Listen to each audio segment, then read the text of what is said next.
पर मेरे को एक बात बता, मेरी थ्योरी है ये, मेरे अपने हम्म, साथ एटलीस्ट ये थ्योरी है, ठीक है। मैं देखता हूं, जब मैं एक ऐसे सर्कमस्टेंस में होता हूं ना जहां डर नहीं है, एज लॉन्ग एज डर नहीं है, सोचना आसान हो जाता है।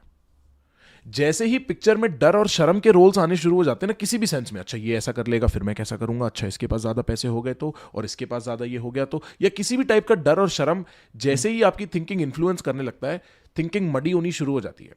और मेरे को ऐसा लगता है, particularly with engineering, chartered accountancy और इस टाइप के जो कंपेटिटिव एक फॉर्म ऑफ एंट्रेंसेज और वो लाइफस्टाइल जो होता है ना, उस कंपटीशन को इन्फोर्स करने के लिए डर इतना क्रिएट किया जाता है। मैंने सीए में देखा है, मैंने देखा है जहां पे एक सीधी बात है, अगर तुमसे सीए नहीं, समझदार हो तो सीए कर लोगे, समझदार हो तो सीए कर लोगे, समझदार तो सारे हैं भीड़ में, यूपीएससी वाले भी सारे समझदार हैं, जरूरी थोड़ी है।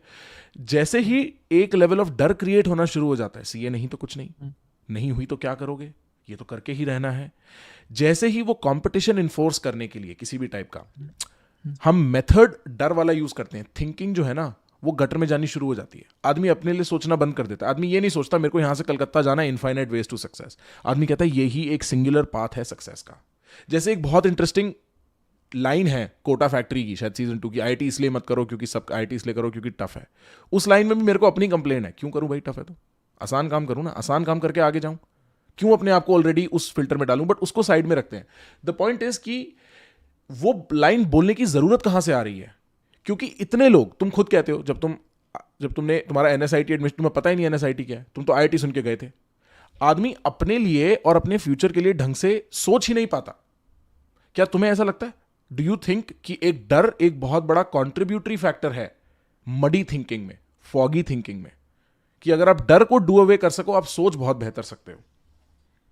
आई गेस जैसे दो लोगों के बीच में झगड़े होते हैं, एक एग्जांपल लेते हैं पहले और उस एग्जांपल से फिर रिलेट करेंगे इस पूरे प्रश्न को हम्म। कि हम जो इतनी सारी ओवर थिंकिंग करते हैं, डरते हैं, लोगों से कंपेयर करते हैं, क्या हो रहा है ये चीज़। हम्म। मुझे कभी ऐसा फील होता है कि जैसे आप और मैं किसी मान लो अ, या राहुल नेहा ले लेते हैं। हम्म। राहुल नेहा की एक दूसरे से नोकझोंक हुई। अब हो सकता है उनके बीच में कोई हम्म।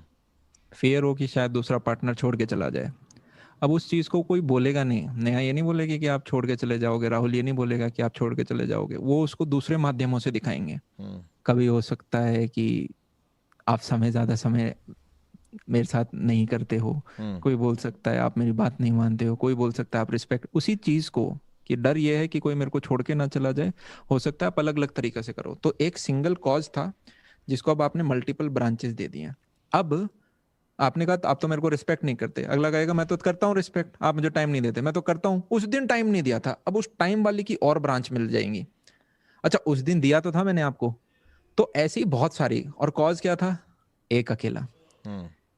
ठीक है, तो इसी प्रकार से ये जो इतनी सारी ओवर थिंकिंग क्रिएट हो रही है, इसका सिंगल कॉज ये है कि हमें अपनी लाइफ के ऊपर कंट्रोल नहीं है। हम्म। कंट्रोल क्यों नहीं है, क्योंकि हमने कुछ बैड हैबिट्स अपने साथ क्रिएट कर रखी हैं। हम्म। हमारा सपना हो सकता है, चलो चाहे हमारा हो, हमारे पेरेंट्स का हो, कि आपको भाई इंजीनियरिंग करनी है, मेडिकल करना है, लॉ करना है, कुछ भी करना है। अब या तो मैं पिछले 4 साल से 6, 7, 8, 9th में क्रिकेट खेल रहा था और 11th, 12th में क्रिकेट और खोल के मेरा रणजी ट्रॉफी में सिलेक्शन हो रहा था, तो आप अपने पापा से फाइट करो कि नहीं पापा, ये इंजीनियरिंग करने से मेरा करियर बर्बाद हो रहा है।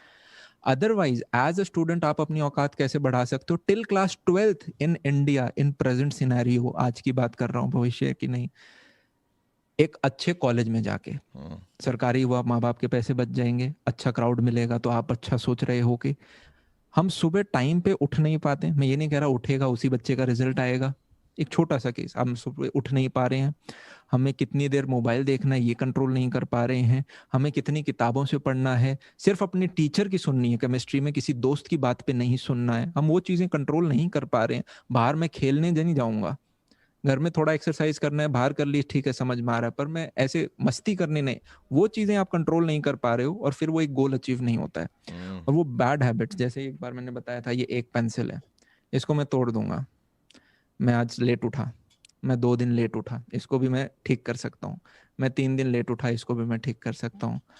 अब मैं 3 साल से लेट उठ रहा भाई हूँ। इतनी पेंसिल क्यों है तेरे पास, रोज मैं पेन तोड़ता में है? लिख नहीं, मैं लिखता बहुत लिखना अच्छा लगता है। पेंसिल से पापा कहते हैं हैंड राइटिंग ठीक रहती है, तो हैंड हम्म। राइटिंग। हम्म। अब इसको तोड़ना बहुत मुश्किल है। हाँ तो ऐसी हमने बहुत सारी बैड हैबिट्स बना रखी हैं। सबके पास 5-6 टिप्स पेयर होती हैं, 2-3 तो हर एक की होती हैं।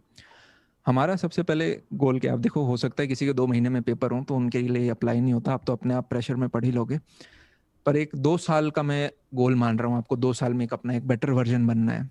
आप एक बैड हैबिट पहले पकड़ लो और 1 महीने सिर्फ उसी पे ध्यान देना है। हम जब मोटिवेट होते हैं ना, हम कहते हैं कल से तो मैं अच्छा खाना स्टार्ट करूंगा, मम्मी पापा के साथ टाइम स्पेंड करूंगा, मैं अपना काम करूंगा, मैं बुक रीडिंग भी स्टार्ट करूंगा, मैं मोबाइल को छोड़ दूंगा, मैं ये भी कर लूंगा। 8 काम, वो बैड हैबिट हमें पटक के मारती हैं वापस 3 दिन बाद। हाँ एक काम पे मुझे सुबह उठना है, बस कुछ भी हो जाए, मैं 3 बजे सोऊं, मैं 11 बजे सोऊं, मैं 7 बजे सोऊं, मैं 8 बजे पक्का उठूंगा। एक एक काम जोड़ना है अपने हाँ, उसमें। और वो 30 डेज के लिए आप करो। तो अब अगर आपने वो कमिटमेंट कर लिया है, अब आपकी इज्जत है अपनी नज़रों में, अपने दिमाग में। अब कहोगे ये एक तो मैं कर रहा हूँ 30 दिनों से, अब मैं दिन का 10 मिनट पढ़ना स्टार्ट करूंगा, कुछ भी रीड करूंगा। उसमें यूट्यूब की पॉडकास्ट भी इंक्लूडेड है। चलो, और चीज़ आसान बना दी। दूसरा अब काम जोड़ आपने ये 2 लिया। चीज़ें करी। हाँ तीसरा काम आप कर सकते हो कि भाई, जैसे मेरे को कोल्ड शार है, ये मैंने अभी थोड़े महीने पहले बहुत जबरदस्त कहीं चीज है, देखा। हाँ, ट्राई करी तूने? मैं हेल्थ बेनिफिट्स थे, मैं इसको इसलिए करता हूँ कि चैलेंजिंग सा हाँ हाँ, लगता है, कि चैलेंजिंग के मैं सेंस उसको यूं में। देखते हो कि ये मेरा लेजीनेस है, प्रोक्रास्टिनेशन सबसे बड़ा दुश्मन। इसके अंदर घुस जाते हैं। हाँ आप घुसते हो, आपकी बॉडी को एक बार ठंडा लगता है भाई और बहुत ठंडा लगता है। फिर वो हाँ चला जाता है, फिर नॉर्मल हो जाता है 1-2 मिनट बाद। तो जो आपको डर लग रहा था, पता नहीं क्या हो जाएगा शावर में जाके, घुसने के बाद चला गया वो। तो फियर को फाइट करना सीखते हैं, ऐसा मुझे लगता है। कितने तो टाइम कर रहा है तू कोल्ड शावर अब? मेरे को ज्यादा टाइम नहीं हुआ लगभग 2 महीने 2.5 महीने, दो मैंने दो रिसेंटली सीखा है। पर मतलब अब तो तू नॉर्मल हो गया होगा बिल्कुल, ठंडे पानी में कोई दिक्कत नहीं हाँ, होती होगी। मम्मी पापा कहते हैं बेटा जुकाम हो जाएगा 10-15 मिनट, नहीं हुआ मतलब। I know I know I know.